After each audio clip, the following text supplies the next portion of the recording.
He left his small farm with nothing but a pocket full of dreams and a heart full of hope. The air was thick with the scent of damp earth, the same scent he had known his entire life. As he walked away, the familiar whispers of his village followed him, carried on the breeze.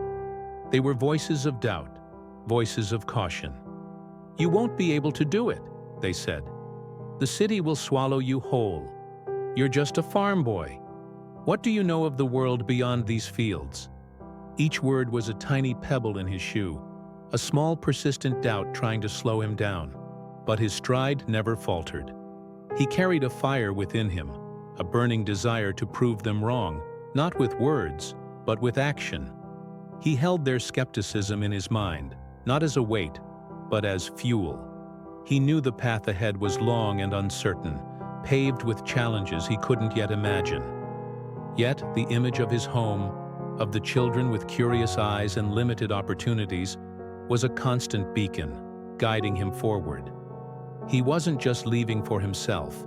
He was leaving for them, carrying their unspoken hopes on his young shoulders.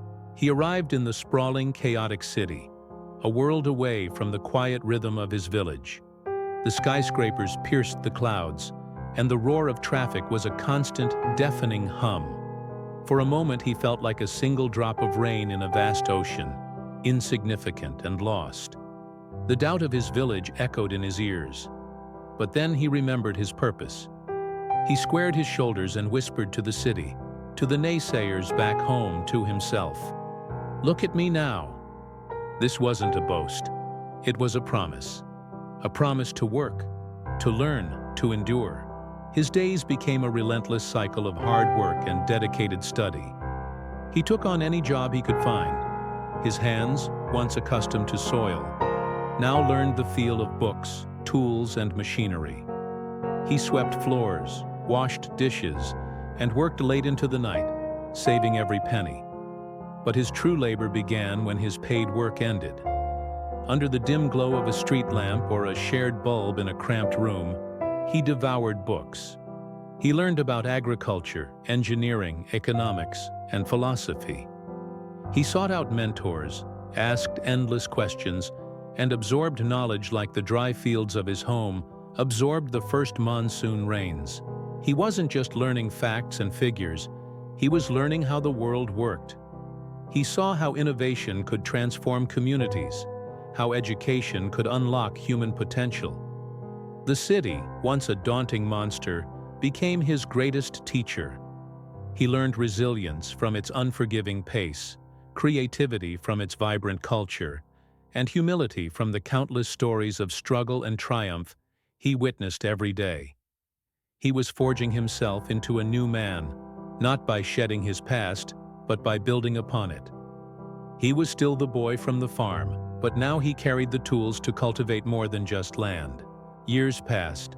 The seasons changed, and the boy grew into a man. Lines of determination were etched around his eyes, and his hands were calloused from both physical and intellectual labor. Finally, the day came when he turned his face toward home. He didn't return in a fancy car or draped in expensive clothes. He didn't bring back chests of gold or tales of a fortune made. The villagers who gathered to see him were perhaps a little disappointed at first. They saw the same man who had left, just a little older, a little more weathered, but he hadn't returned with wealth. He had returned with something far more precious: wisdom. He carried the seeds of knowledge, cultivated in the fertile ground of experience and hard work. When he spoke, his voice was steady and clear, filled with a quiet confidence that resonated deeper than any display of riches. He gathered the village elders and the young parents, his eyes shining with a vision they couldn't yet see. "We have fertile land," he said, "but our most fertile ground is the minds of our children." He didn't just talk about a better future, he started to build it, brick by brick. He used his savings and his newfound knowledge of engineering and community organizing to lay the foundation for a small building. At first, people watched with curiosity, some still skeptical. But his passion was infectious. He taught them new farming techniques he had learned, helping to increase their yields and improve their livelihoods. He showed them how to be more efficient, more sustainable.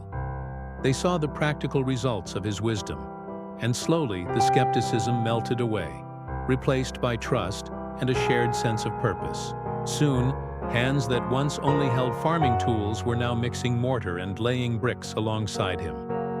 The project became a village effort, a symbol of their collective hope. The building rose from the ground not just as a structure of wood and stone, but as a testament to their shared dream. He had built a school. It was modest, with just a few rooms, but to the village, it was a palace of possibility. It was a place where their children could learn to read, to write, to dream beyond the confines of their small world. He stood before the finished school, the laughter of children echoing from within, and he saw his true treasure. He hadn't built it for recognition or praise.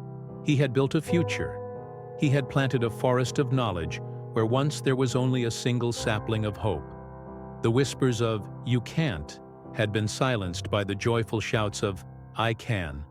He proved that the greatest return on any investment is not in what you accumulate for yourself, but in what you cultivate for others. He had left with nothing but hope, and he returned to give everyone a reason to believe in it. Thank you so much for watching. This story reminds us that true success is measured by the positive impact we have on the lives of others. If this video inspired you, please give it a thumbs up, and don't forget to subscribe to our channel for more stories that uplift and motivate. We'd love to hear your thoughts in the comments below.